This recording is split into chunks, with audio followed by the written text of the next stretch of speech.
नमस्कार साथियों, dictation start होगी 3 सेकंड बाद। स्टार्ट। रूसी राष्ट्रपति की ओर से यूक्रेन ने डोनेस्क और लुहांस्क को स्वतंत्र क्षेत्र के रूप में मान्यता देने के बाद यदि इस इलाके में युद्ध के बादल मंडराने लगे तो इसके लिए वह नाकाम कूटनीति ही जिम्मेदार है, जिसका एक सिरा अमेरिका यूरोप संभाले थे और दूसरा रूस। आखिर अमेरिका और यूरोपीय देशों ने यह समझाने की जरूरत क्यों नहीं समझी कि वे यूक्रेन को नाटो का सदस्य बनाने की पहल कर जानबूझकर रूस की चिंता बढ़ाने का काम कर रहे हैं। प्रश्नवाचक। जब अमेरिका के लिए आवश्यक यह था कि वह नाटो का विस्तार रोकता, तब उसने सोवियत संघ के बिखराव के बाद बने देशों को भी नाटो के दायरे में लाने की प्रक्रिया तेज कर दी। यह सही है कि रूस अब पहले जितना शक्तिशाली नहीं, लेकिन वह अभी भी न केवल एक बड़ी सैन्य ताकत है, बल्कि उसके पास तेल और गैस के भंडार भी है, जिन पर कई यूरोपीय देश आश्रित है।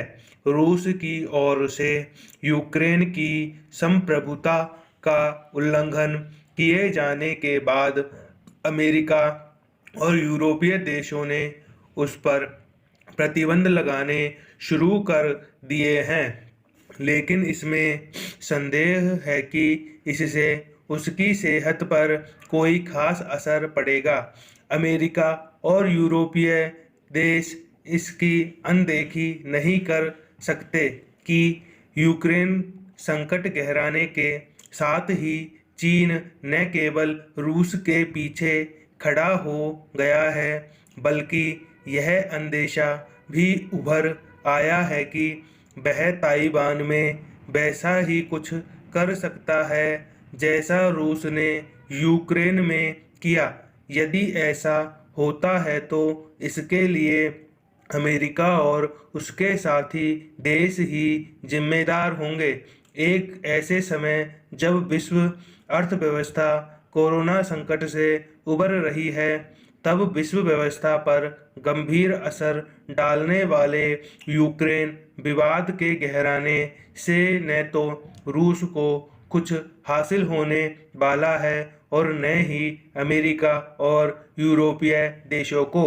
यह निराशाजनक है कि जो बाइडेन सत्ता में आने के बाद प्रदर्शित तो यह कर रहे थे कि वह वैश्विक चुनौतियों का सामना अपने पूर्ववर्ती डोनाल्ड ट्रंप के मुकाबले कहीं अधिक संयत ढंग से करेंगे, लेकिन यूक्रेन के मामले में उनकी कूटनीति कुछ और ही बयां करती दिखी। लगता है कि वह अभी भी इससे कुपित है कि रूस ने राष्ट्रपति चुनावों को प्रभावित किया था। सच जो भी हो, यूक्रेन मामले में अमेरिकी राष्ट्रपति की तरह यूरोपीय नेताओं की कूटनीति भी दिशाहीन दिखी। यद्यपि रूस की कार्रवाई के बाद दोनों पक्षों की ओर से गर्जन तर्जन तेज हो गया है, लेकिन विश्व के हित में यही है कि यूक्रेन संकट को कूटनीति के जरिए हल करने की कोशिश की जाए।